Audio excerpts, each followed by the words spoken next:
Hello, everyone. This is Lenny Kay, and want to welcome you to the Night of Ideas. And we're just doing a little sort of a benediction song. And this little song, which I had written for my daughter, Jessie, both addresses the solitude of the individual, but also the individual's desire for all people to be free and joyous.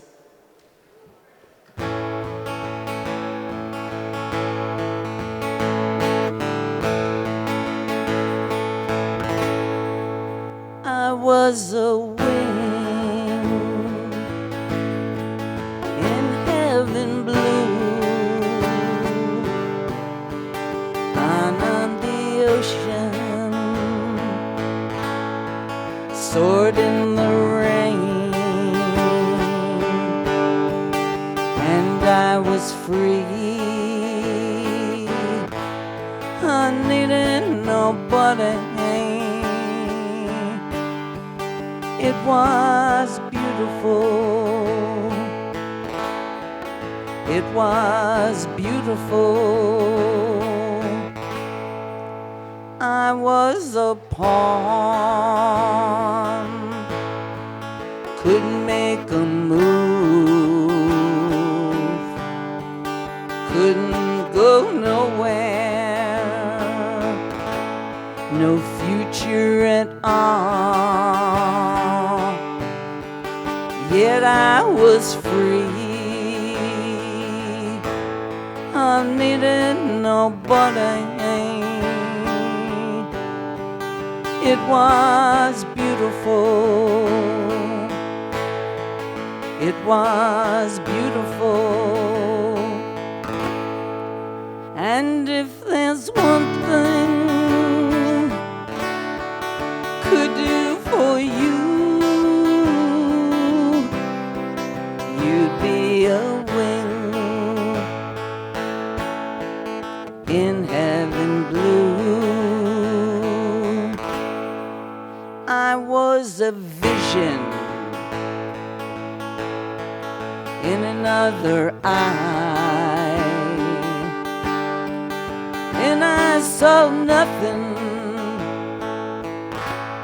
no future at all. Yet I was free. I needed nobody. It was beautiful. It was beautiful. And if there's one thing could do for you, you'd be a wing in heaven blue. And if there's one thing could do for you, you'd be a wing in heaven blue. Uh-huh,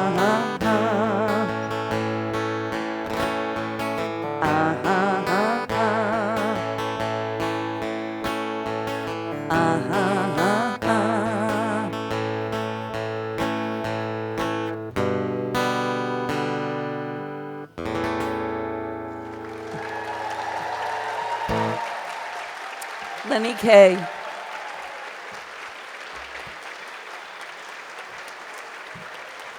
Thank you so much, Patti and Lenny. That was a very moving song and a beautiful way to open our sixth night of philosophy, now the Night of Ideas, which I'll get to in a moment. But I truly think that the message of that song, that we should all be free, couldn't be more appropriate, a more appropriate way to kick off this evening. The theme for this evening is where are we going? And wherever that may be, I hope we're all free there. My name is Linda Johnson, and I'm the president and CEO of Brooklyn Public Library.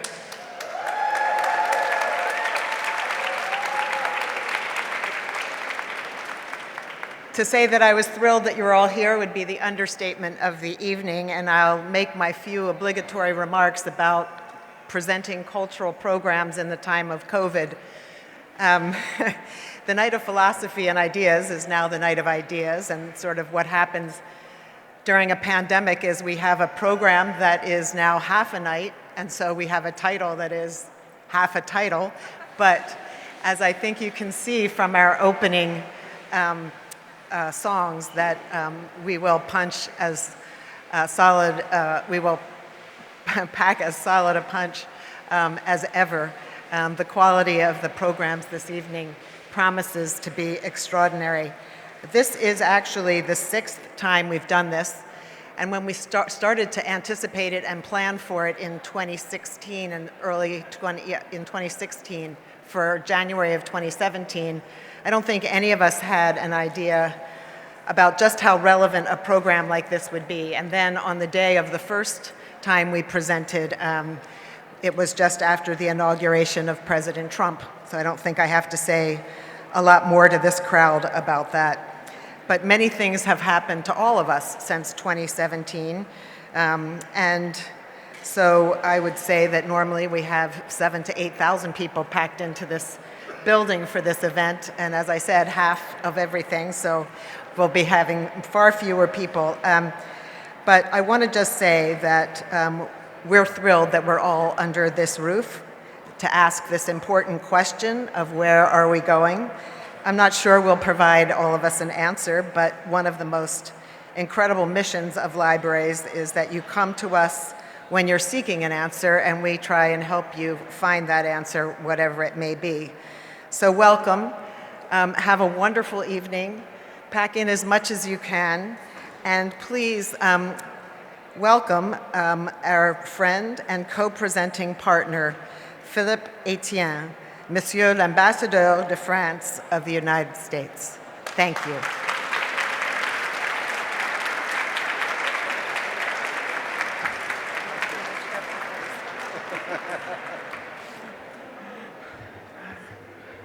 Good evening, ladies and gentlemen, dear friends, dear Patti, dear family. I am delighted to kick off the Night of Ideas here, together with you, Linda, at the Brooklyn Public Library. After our virtual edition in 2021, what a joy it is to be able to meet again in person. And I welcome all of you, but some of you came here from the Manhattan headquarters of Villa Albertine, and thank you to all our brilliant speakers. But first of all, thank you, Patti. Thank you for introducing this evening with such a beautiful song.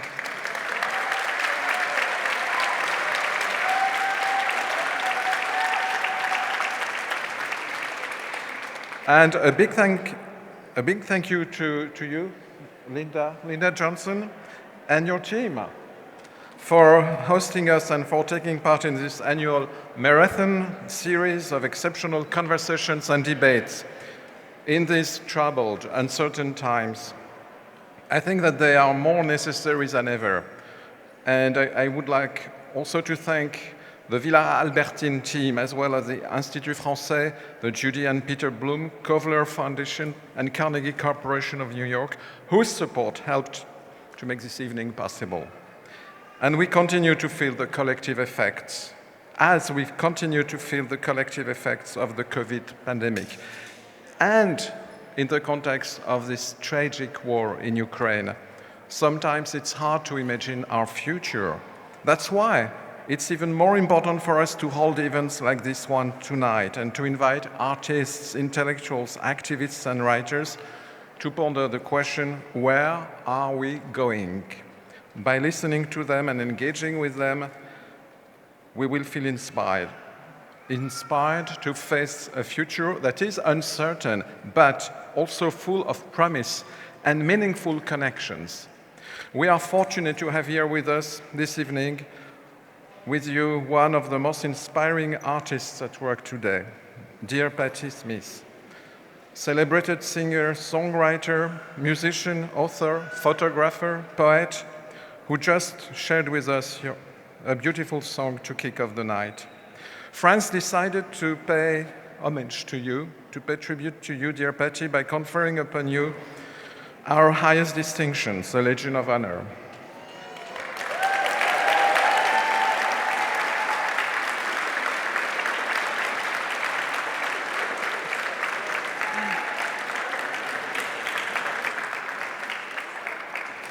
And it's such an emotion for me to, as ambassador of France to the United States, sorry, I forgot to introduce myself, and to preside over this ceremony alongside so many friends and your family. Dear Patti, truly you need no introduction. Your name has become a cornerstone of the American and international global arts community, including and in particular in my country. You first rose to fame through your accomplishments as a musician and a singer. Your career took off with your first album, Horses, which, just like the rest of your albums, is a musical gem that was broadly acclaimed at home and abroad and was awarded France's prestigious Grand Prix du Disque de l'Académie Charles Cros shortly after it came out. From the outset, poetry has been woven throughout your work. Your lyrical delivery combines powerful words with intense melodies. I have always felt that your close relationship with literature and the great poets of past centuries, Arthur Rimbaud in particular, has imbued your songs with a mesmerizing, evocative power. And the title musician alone, as I said, cannot convey the full range of your many talents. These talents have dazzled French audiences for many years now. In 2008, the Fondation Cartier in Paris devoted an exhibition to your work, Land 250, featuring your visual compositions. 2 years later, the French edition of your worldwide bestseller, Just Kids, which won the National Book Award.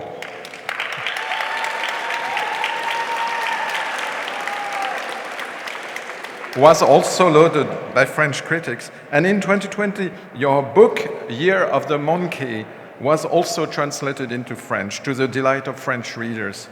You visit my country on a regular basis. You have even taken over a residence which is exactly at the place where Arthur Rimbaud and his family lived, perhaps to get closer to him.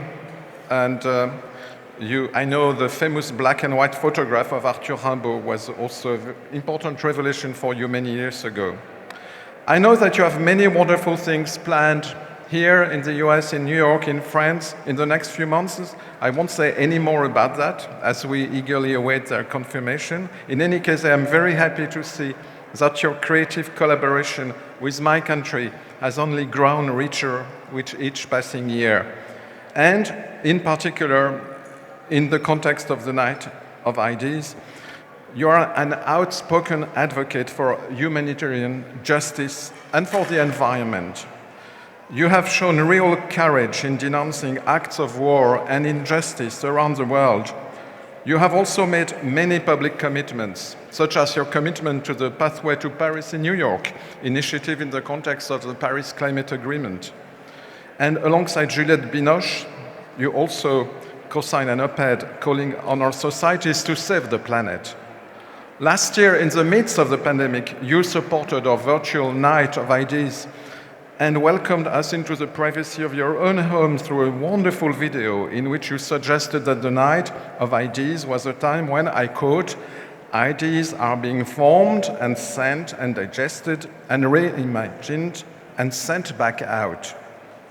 That is a perfect summary of the event that brings us together this evening, and I would like to take this opportunity to express my deep gratitude to you for joining us again in person this year. Dear Patti, your work is so rich, so unique, so free, so full of love for humanity. Your fondness for France is so deep and sincere. You have consistently pushed for greater dialogue around the world, while also taking the time to reflect. You are an inspiration for generations, and you represent the highest ideals, including of my country, of France. That is why it is a true pleasure for me to bestow upon you the Legion of Honor Award as an officer after a decision of and on behalf of the President of France, Emmanuel Macron, knowing that you are already a proud Commandeur des Arts et Lettres since 2005. And now I will proceed.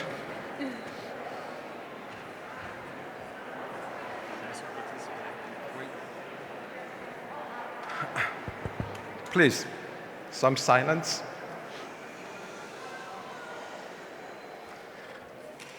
Patti Smith, au nom du président de la République française, Emmanuel Macron, je vous remets les insignes d'officier de la Légion d'honneur.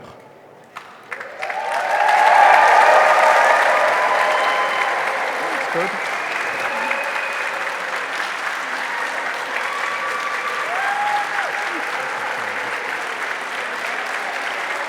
I stay here.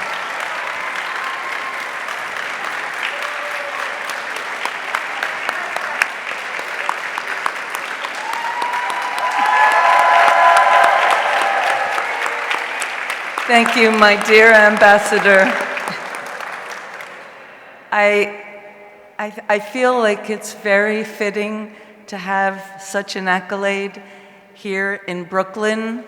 It's only a couple of subway stops away that Robert Mapplethorpe and I lived at 20 years old. And at night, when Robert couldn't sleep, he would ask me to read him French poetry. I read him Rimbaud and Verlaine and Genet and Nerval, and I still remember those nights so clearly. It's also fitting that it should be a library, because coming from a very rural area of South Jersey with very little culture in the 50s and mid-60s, I depended on the library to open and expand my world. And through books, I learned of the young Joan of Arc. I learned of her courage and her vision. I learned of Picasso painting Guernica in Paris, not far from the Notre Dame. I learned so many things of architecture and art and literature through the books in the library. And then in 1969, I saved my money, and my sister and I, at 21, took our first voyage out into the world. And of course, I went to Ma Bohème. I went to Paris. We went to Paris together, and I saw everything that I had read about. I saw the palette of Delacroix. I saw the Kiss of Brancusi. I saw the Hotel Rubens where Genet would sometimes live. I walked down the streets where the poets walked. I went to the graveyards. We went together and saw where Proust was laid to rest, where Baudelaire was laid to rest. I saw the desk of Victor Hugo. I saw the street where Breathless was shot. I saw movies of Jacques Rivette and Godard and Bresson without subtitles. And I also wore a black slip in honor of Jean Moreau. I listened to Piaf and Juliet Greco. I saw Cocteau movies. My French education continued. And throughout my life, it has only magnified. And later in life, when I worked publicly, it was France, above all, who embraced us. We received, as you were saying, the prestigious award for horses. Horses has never gotten a gold record, but it got an award from France, and that for me was even more important. I have always felt welcome as a performer, as a poet, and always respected and loved. And I just feel just to receive such an honor from a country and from your president and yourself, a country that your culture has so helped form who I am as a worker, and who I am as a person. I know that this medal says, it says in French, of course, but it says, honor and country. I am honored to receive this from the country that I've always loved, and unconditionally. But I would like to say one more thing. Today, May 21st, is the passing day of René Dumas, one of my favorite French writers. And this is only by coincidence. When I received my Commandeur Medal, it was on the birthday of Proust, also a coincidence. And in honor of René Dumas, I would like to read his last letter only days before he died, of only 37 years old, of tuberculosis during World War II. He wrote to his wife, "I am dead because I lack desire. I lack desire because I think I possess. I think I possess because I do not try to give. In trying to give, you see that you have nothing. Seeing you have nothing, you try to give of yourself. Trying to give of yourself, you see that you are nothing. Seeing that you are nothing, you desire to become. In desiring to become, you begin to live." My ambassador, this medal makes me desire more than ever to earn it, to do good work, and to continue my long and unconditional love and my relationship with your beautiful country.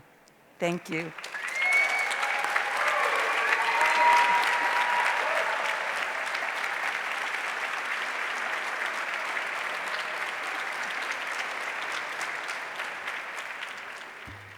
Wow. Who could ask for better comments? Neither the French nor the library, certainly. Thank you, Patti, for speaking so eloquently. Before we send you all off to various events, I just wanted to take a moment to thank a few people, and they would be the wonderful staff of Albertine and of Brooklyn Public Library, and in particular today of BPL Presents. Throughout the past few years, being responsible for hosting cultural events has been a challenge, needless to say. And it seems that with each event, there are a few curveballs that get thrown. And of course, today was just one more of those. And the team has risen to the occasion and done a terrific job so that all of you could have a wonderful night. So please join me in thanking the teams that made this possible. Thanks.